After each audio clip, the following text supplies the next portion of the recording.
আসসালামু আলাইকুম। তো এই যে দেখতে পাচ্ছেন, এটা জগন্নাথ বিশ্ববিদ্যালয় ক্যাম্পাস। এটা মূলত সায়েন্স ফ্যাকাল্টির অংশটা।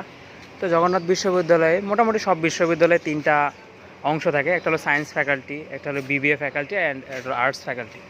তো এই জায়গাটা হলো মূলত সায়েন্স ফ্যাকাল্টির অংশ। এখানে সায়েন্সের যে সাবজেক্টগুলো আছে এগুলো থাকে, এগুলো এখানে বিদ্যমান। তো এখন আজকের যে আলোচনার বিষয় সেটি হচ্ছে জগন্নাথ বিশ্ববিদ্যালয়ে ভর্তির সুবিধা অসুবিধা। আসলে জগন্নাথ বিশ্ববিদ্যালয়ে ভর্তি হওয়ার পর যে আপনি এক্সট্রা কোনো বিশেষ সুবিধা ভোগ করবেন এরকম কোনো সুযোগ নেই, বাট অসুবিধা অনেক। যদি আপনার বাবার বা আপনার ফ্যামিলির যদি 8 থেকে 10 হাজার টাকা প্রতি মাসে খরচ বিয়ার করার সামর্থ্য না থাকে, তাহলে আপনার এখানে ভর্তি হওয়ার কোনো প্রয়োজন নেই। আপনি অন্য কোনো অপশান চুজ করতে পারেন। আপনি যদি ঢাকার মধ্যে থাকতে চান তাহলে অবভিয়াসলি আপনাকে ঢাকা ইউনিভার্সিটিতে চান্স পেতে হবে, কারণ ঢাকা ইউনিভার্সিটিতে চান্স পেলে আপনি হলে থাকতে পারবেন। সেখানে দেখা যাবে আপনার প্রতি মাসে 3 থেকে 3.5 হাজার টাকায় মোটামুটি চলে যাবে। হ্যাঁ, অবশ্যই মেয়েদের জন্য এখানে সুবিধা আছে, কারণ এই জগন্নাথ বিশ্ববিদ্যালয় হলহীন হলেও মেয়েদের একটি হল আছে, যেখানে মোটামুটি 12 থেকে 1300 জন থাকতে পারে। কিন্তু ফার্স্ট ইয়ার সেকেন্ড ইয়ার এই যে ইয়ারগুলো আছে এখানে, বা এই ইয়ারগুলোতে আপনি হলে সিট পাবেন না, অর্থাৎ সেই প্রিপারেশান নিয়ে আপনাকে আসতে হবে। আর ছেলেদের জন্য কোনো হল নেই, অর্থাৎ নানা সংকীর্ণতার মাঝেও কিছু আশান্বিত বিষয়। তো দেখেন, এখানে এই যে কামরাঙ্গার গাছ আছে, এটা মূলত জগন্নাথ বিশ্ববিদ্যালয়ের ভিসি ভবনের পিছনে একটি রোপণকৃত গাছ। তো এখানে দেখেন কামরাঙ্গা ঝুলে আছে, কামরাঙ্গা দেখতে পাচ্ছেন কি না? তো এই যে দেখেন, এই যে কামরাঙ্গা ঝুলে আছে, এই যে কামরাঙ্গা ঝুলতেছে, এই যে কামরাঙ্গা। তো এখন ভাবতেছেন যে হয়তোবা বাকৃবি বা রাজশাহী ইউনিভার্সিটির ন্যায় আপনার এখানে অনেক ফল বা আদার্স যে সুযোগ সুবিধা বা কৃষিজাত পণ্য আপনারা ভোগ করতে পারবেন। আসলে আমি এটা দেখাইলাম জাস্ট, দেখালাম মূলত আজকে শুক্রবার, শুক্র এবং শনিবার ক্যাম্পাস অফ থাকে, বিধায় সেভাবে এগুলো কারো নজরে আসে না। তো শুক্রবার হওয়ার কারণে বা শনিবার ভার্সিটি বন্ধ থাকার কারণে এগুলো মূলত খাওয়া হয় না।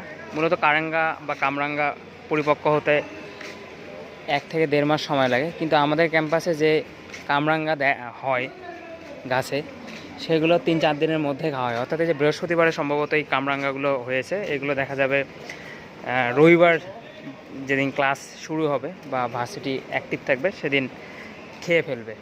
তো বুঝতেই পারতেছেন যে কত বড় একটা সুবিধা এখানে ভর্তি হওয়ার।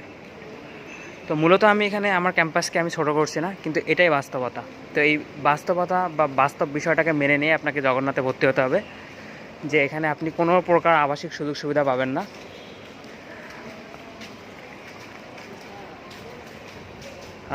আর জগন্নাথ বিশ্ববিদ্যালয়ের ক্যান্টিন, অর্থাৎ ক্যান্টিন অনলি, অর্থাৎ একটা মাত্র ক্যান্টিন জগন্নাথ বিশ্ববিদ্যালয়ে, যেখানে আপনি এমনও হতে পারে যে দুপুরবেলা যখন খেতে যাবেন তো আপনি কোনো প্রকার বসার জায়গা পাবেন না, অর্থাৎ না খেয়ে আপনাকে বাহিরে গিয়ে খাবার খেতে হবে। আর তাছাড়াও ক্যান্টিনে যে খাবারের মান, অর্থাৎ বাইরে আপনি 50 টাকায় যে খাবার পাবেন, ক্যান্টিনে একই খাবার পাবেন। এমনকি যদি আমি বলতে চাই তাহলে তুলনামূলকভাবে আপনি বাইরেই ভালো খাবার পাবেন। আর শুক্রবার এবং শনিবার যেহেতু ক্যাম্পাস অফ থাকে, সেদিন মোটামুটি প্রাইভেট ইউনিভার্সিটির ন্যায় আমাদের এই ইউনিভার্সিটি হয়ে যায়। অর্থাৎ প্রফেশনাল যে কোর্সগুলো আছে, অর্থাৎ জানেন যে টিচাররা মূলত 50 থেকে 80 হাজার টাকা বেতন পায় বা 1,20,000 টাকা বেতন পায়, কিন্তু ওনারা প্রফেশনাল কোর্সগুলো চালু করার কারণে তো দেখা যায় ওনাদের ইনকাম 3 থেকে 4 গুণ হয়ে যায়। কারণ প্রফেশনাল কোর্সগুলো প্রাইভেট ইউনিভার্সিটিতে যেরকম আপনার কোর্স ফি ধরা হয়ে থাকে, ঠিক একইভাবেই প্রফেশনাল কোর্সগুলোতেও কোর্স ফি ধরা হয়ে থাকে। তো এইটা হলো রফিক ভবন, ভাষা শহীদ রফিক ভবন। আপনারা জানেন যে 1952 সালে যে ভাষা আন্দোলন হয়েছিল, সেখানে যে প্রথম শহীদ তার নাম রফিক। আর এই যে সামনে যে বিল্ডিংটি বা ভবনটি দেখতে পাচ্ছেন, এটা হলো বিবিএ ভবন, এটার নাম মূলত বিবিএ ভবন। তবে আমাদের ইউনিভার্সিটিতে এই যে গত 5 আগস্ট যে বিপ্লব হয়, বিপ্লবোত্তর স্বাধীনতার পর একজন শিক্ষার্থী মারা যায়, তো তার নাম হলো সাজিদ।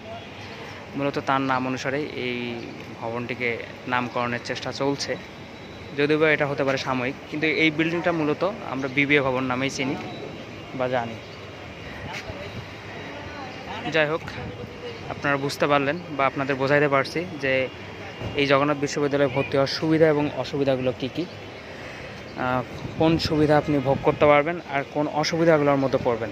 অর্থাৎ মেইন কথা হচ্ছে, আপনার বাবার যদি 8 থেকে 10,000 টাকা দেওয়ার সামর্থ্য না থাকে, তাহলে আপনার জগন্নাথ বিশ্ববিদ্যালয়ে ভর্তি হওয়ার কোনো প্রয়োজন নেই। ধন্যবাদ।